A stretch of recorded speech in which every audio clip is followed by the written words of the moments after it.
Well, we're going to look at the proverbial glass as being half full today, maybe a little out of character. I feel weird being optimistic instead of pessimistic, but when Mark Zuckerberg admitted his regret over complying with government censorship demands earlier this week, he actually became the second major social media head to flip-flop.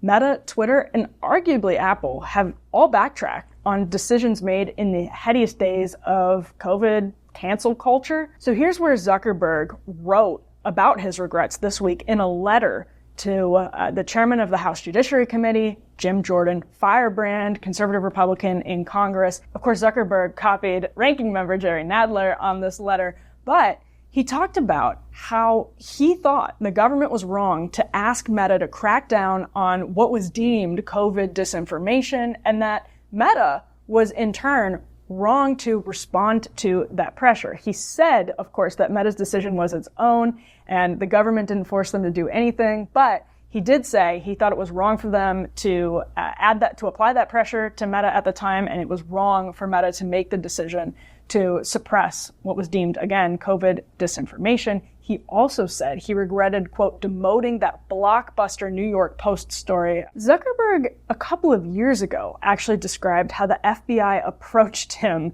before the laptop story broke to kind of warn against what could be Russian disinformation coming out in the next month or so. This was back in October of 2019.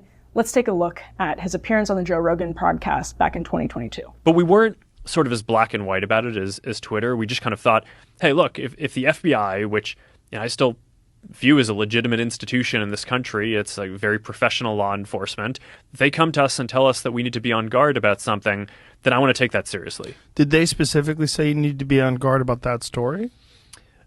No, I don't remember if it was that specifically, but it basically fit the pattern. So what's really interesting to me about that is Zuck going from trusting the FBI to now saying Meta will be ready to, quote, push back. That's a quote from his letter.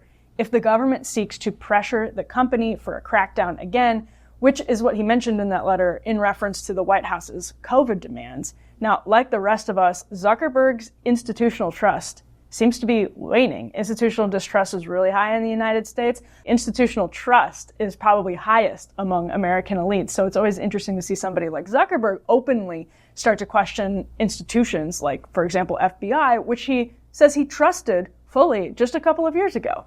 Now, even more interesting, Zuckerberg also said while he disagreed with analyses that found patterns of partisanship, he would not make contributions to bolster, quote, election infrastructure this year as he did back in 2020. This is actually a huge turn. At the time, those efforts were described glowingly by Molly Ball of Time magazine as being part of a, quote, well-funded cabal of powerful people ranging across industries and ideologies, working together behind the scenes to influence perceptions, change rules and laws, steer media coverage, and control the flow of information. Again, that was a $400 million expense for Mark Zuckerberg and his wife Priscilla Chan just 4 years ago.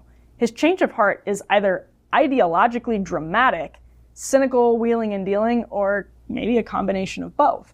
I think it's really important to zoom out here and look at the bigger picture beyond just Meta and Mark Zuckerberg. He's actually not the only tech guy to express regret over pandemic-era censorship, even though, again, nobody's talking about that in the legacy media right now or connecting the dots. In recent years, former Twitter CEO Jack Dorsey has expressed intense regret over his management of Twitter and of his management over the internet as a whole. Take a look at these articles. When the Twitter files were being published, Dorsey wrote a lengthy blog post admitting the reports revealed serious problems under his leadership, including extensive cooperation on so-called disinformation with the FBI, writing, quote, social media must be resilient to corporate and government control.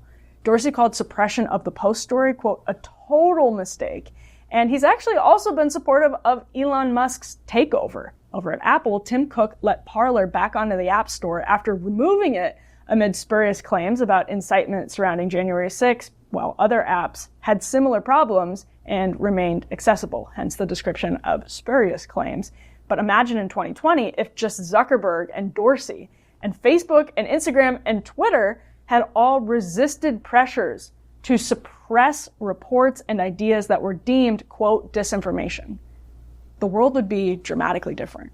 And for better or worse, they would have upheld important principles that we've long adhered to precisely because the government is often wrong and guided by ulterior motives when it makes these requests and gets into the business of speech policing. So these guys learned with trial and error.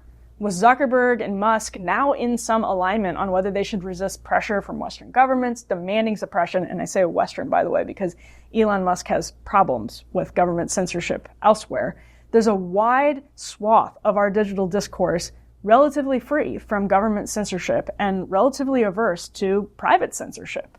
These are billionaire figures who employ many powerful people on their own and many people in general. This is a cultural landmark. It's not just about how Mark Zuckerberg has some private regrets or is on maybe an ideological transformation for the sake of his bottom line as tech CEOs start thinking about crypto and whether they can get Donald Trump to see them as sort of anti-establishment renegades. Consider also the growth of Substack. I mean, think about this. It's home to high-profile defectors from legacy media like Free Press writer Uri Berliner. He was a longtime journalist with NPR. He's now joined forces with ex-New York Times writers Barry Weiss and Nellie Bowles over there. Axios reported just days ago, quote, Substack is on track to more than double its politics and news subscribers in 2024. The number of Substack journalists in news and politics making more than $1 million has doubled over the past year and is now in, quote, double digits, the company told Axios. That is a huge deal. Mediaite reported this week that former Fox News and NBC host Megyn Kelly is pulling in millions more YouTube views than NBC or CBS. I mean, in a month. That's an incredible number. All of this represents a sea change. It would have been unthinkable just a couple of years ago. And some of these conversations, some of these policies are being battled out in courtrooms to mixed results. We saw what happened at the Supreme Court just a couple of months ago.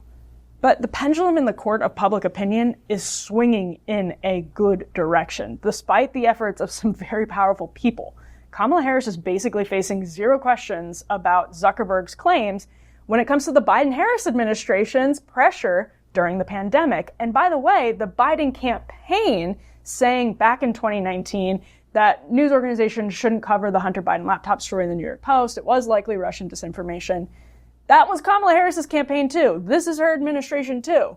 Biden barely has had to deal with questions about any of this either, which you would think journalists would basically be curious about, but I guess not. Is Zuckerberg acting out of pure and innocent change of heart? Like I said earlier, tech barons are starting to find common cause with Trump over, for example, crypto or EVs, apparently just in the last couple of weeks. Trump took a ride in a Cybertruck, or TikTok. Think about Donald Trump's flip-flop on TikTok.